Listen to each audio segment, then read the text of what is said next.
Good evening, y'all. I am in the kitchen making fruit cake. I've got my oven preheated to 225, and that's what we cook it on for about 2.5 hours. I mean, is it 2 or 325? 225 for about 2.5 hours. So I've got my oven and I put a thermometer in there to be sure because I didn't want it too hot and burn my cake. So I'm going to bring y'all over here to see some of my chopping. I've already toasted my nuts. You don't have to do that. I like to do that. I've toasted some pecans and walnuts. And you have to have 3/4 of a pound of several different kinds of fruit. The candied cherries and pineapple and some dates and stuff. So I'm going to get that chopped up, and then we'll mix the batter up and get it all mixed together and start that long cooking process. Now it's going to seem quick to y'all, but I'm just going to have to wait. I can't even smell it. I still can't smell. So I'll just have to wait and look at it and see how pretty it is. I can taste, but I can't smell. COVID did a number on me. Anyway, y'all get on over here to the butcher block so I can get the rest of these cherries and pineapples chopped, and then we'll get over to the mixer and mix our batter up. Many, many years ago, there was a lady from Humble, Texas that always made and sold the best fruitcakes in the whole world, Helen Marie. And she happened to be my sister-in-law at that time. It was her sister. And so she would make the family members a fruitcake for Christmas. And so Bubba and Ellen would bring their fruitcake and put it in Mama's freezer and just eat a little bit throughout the year. Y'all, I loved that fruitcake. Mama never made fruitcakes. So I asked Helen Marie for her recipe, and Ellen, my sister-in-law, didn't think she'd give it to me, but she did. So I've had this recipe since about 1971, and let me just tell you, it's been well used. So this calls for 3/4 of a pound of chopped dates, candied cherries, candied pineapple, and 4 cups of nuts. So I mix my cherries between red and green because I like both colors in there, and then the pineapple,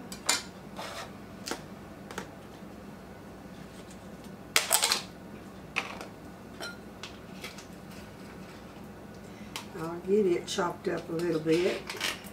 This makes a really heavy cake. Now one recipe will make 2 small bunts, like you would put in a 6 or 7 inch pan like goes in the Instapot. And you could also make it into, I'm going to put them back in here because that measuring cup is full.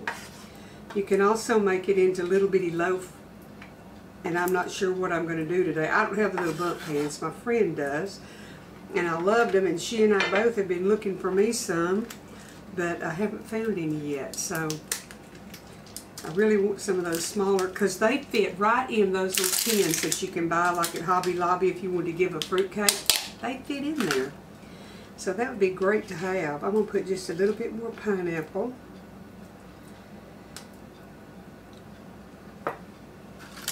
Save some for my fruitcake cookies that I'm going to make next week. My grandma had some good recipes, and she called them holiday cookies. We always called them fruitcake cookies, and they're delicious. And I'm going to make some of those. And they freeze really good. So for what's not eaten at Christmas, I'll just put some wax paper between them and freeze them and have them for after Christmas at some point.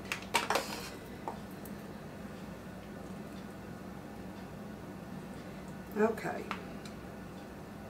Now my original recipe does not call for it, but I'm going to add a few golden raisins to mine too. So let me get this sticky mess cleaned up, and we'll move on to the next step. To mix all of my fruit, I've got a few of the golden raisins, and my dates and my cherries, and the pineapple. I'm going to try to mix it all around in here, and I'm going to toss a little bit of the flour in it to keep these separated. It's pretty. The different colors. These pineapple are real sticky. They were real sugared down.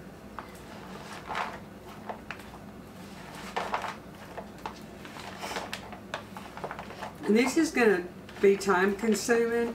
Y'all can skip through if you want to. I appreciate you watching it all, but if you don't have time, you can just kind of skip along to see what comes up next. The recipe calls for 4 cups of flour, but I've taken one of those cups and I'm just going to toss my fruit with it because those cherries are so sticky and the pineapple that I don't want it glumping together in big old blobs. I want it to kind of be separated. So I'm just tossing it in there, and I toasted my walnuts and pecans. I'm doing half and half, and I've got them chopped. So we're ready to get over to the mixer to get it mixed up. I'll have to line my pan and get ready to bake it. Let me get my flavoring and my fruit and my pecans over here to the mixer.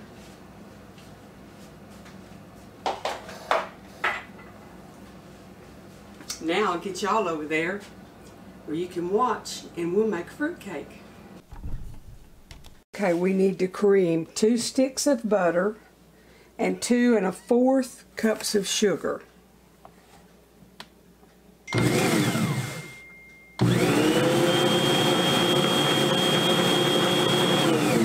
And I'm using my cookie paddles on here because it's going to get thick and I want it to be able to go through the beaters and still mix well. So I've got my cookie paddles on.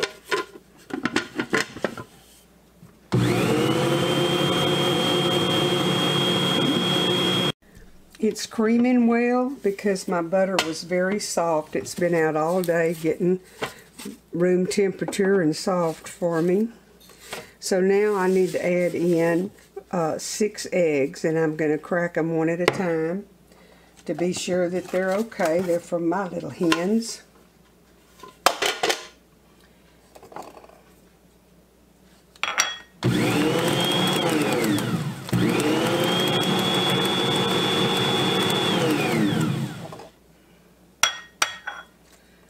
So that makes 6 eggs. And to this mixture, we're going to add, it called for 4 cups of flour, but remember I put 1 in with my fruit. So I'm going to give this a scrape down in here.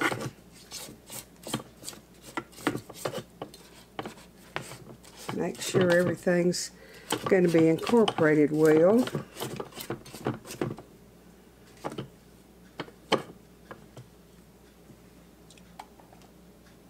And I'm going to add my 1 teaspoon of salt, 1 1/2 teaspoons of cinnamon, and a teaspoon of nutmeg. I need to add 1 ounce of imitation brandy flavoring.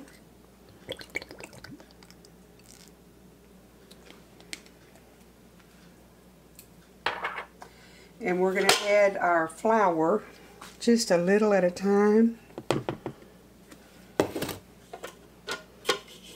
And get this mixed up, and then we'll add our fruit and nuts to it.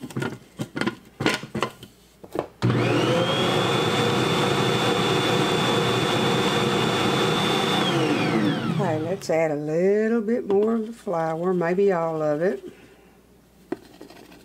Yeah, just some on each side.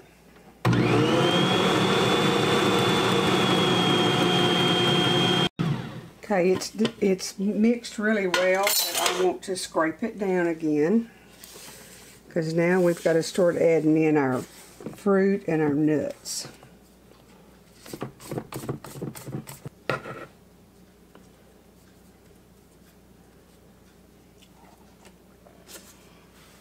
Okay, remember that I mixed the flour in with my fruit, so it's going to get a little bit, that other cup of flour in with all of this fruit. And because I'm using my Bosch mixer and it handles a heavy load, I can go ahead and put it all in at one time. And I'll add my nuts last. 4 cups of toasted nuts. And you don't have to toast them, but that's what I like to do. Okay, let's go.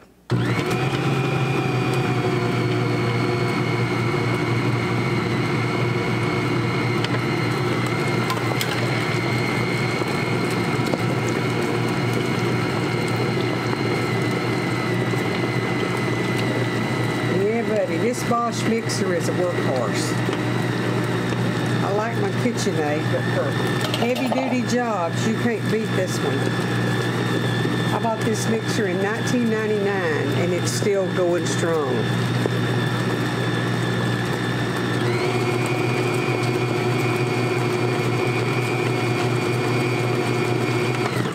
Okay, I'm going to take my safety net off here. Scrape it real good. I think it's probably mixed good enough.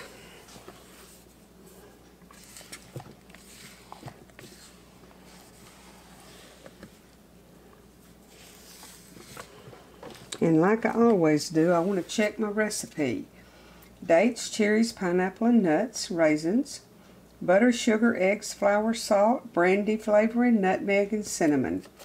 Mix it well, and the original recipe said to line my pan with foil. Well, back in the 70s, parchment wasn't really an option for the home baker a whole lot, so I used to use foil. Today I've got 3 little loaf pans that at TJ Maxx I found them, and some little parchment liners for them. So I'm going to cook my fruitcakes in that, but I am going to put foil over the top like it calls for.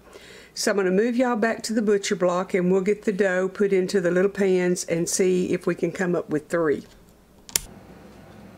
This is thick dough. We just have to pack it in.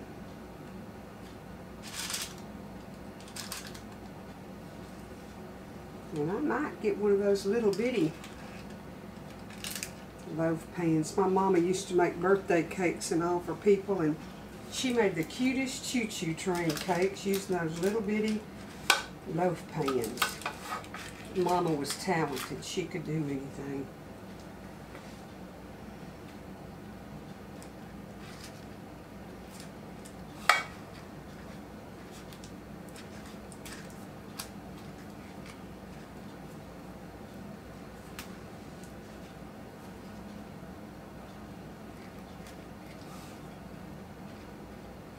You can kind of pack this in there because it doesn't have baking powders or stuff like that in it.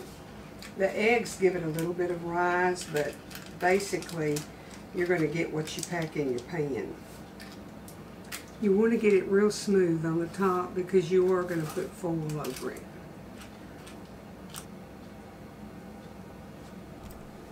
Okay, I'm going to decorate the top a little bit with some cherries.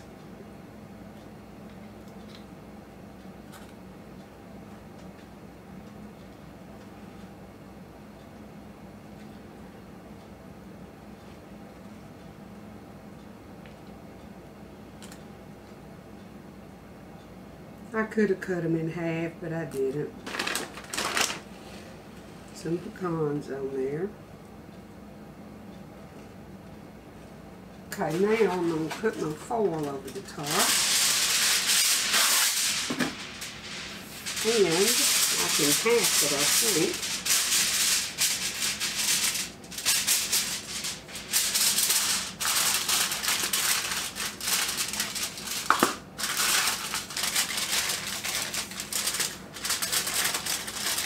Okay, I'm going to get them in the oven at 325 for about 2 hours, and we'll see how close to being done they are. My stove has one small oven and one huge oven, and this little oven holds a 9 by 13, or it'll hold these 3. So by my clock it's 3:15, so at 5:15 I'm going to check them. I'm fixing to tell Siri to set me an alarm, and I'll be back and show y'all what they look like.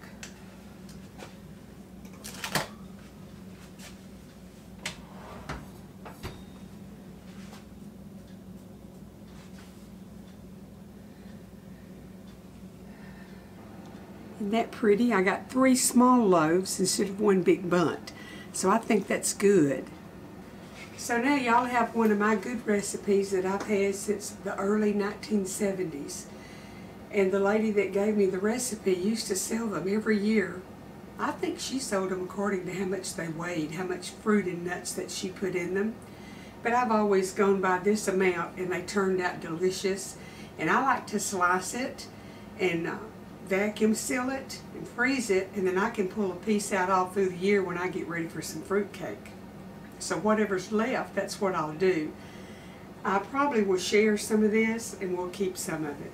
But it makes one like big 12-cup bundt if you make it in one. So Cindy made hers in 2 6.5-inch little bundt pans, and then 1 small loaf pan. So there's all kinds of ways to divide your dough up. I hope y'all enjoy this Christmas recipe, a Christmas goodie, and you still got time to make you one and have it for Christmas Day or Christmas Eve, or save it for New Year's. The good Lord bless and keep y'all, and be back here in a day or two and we'll have something else good.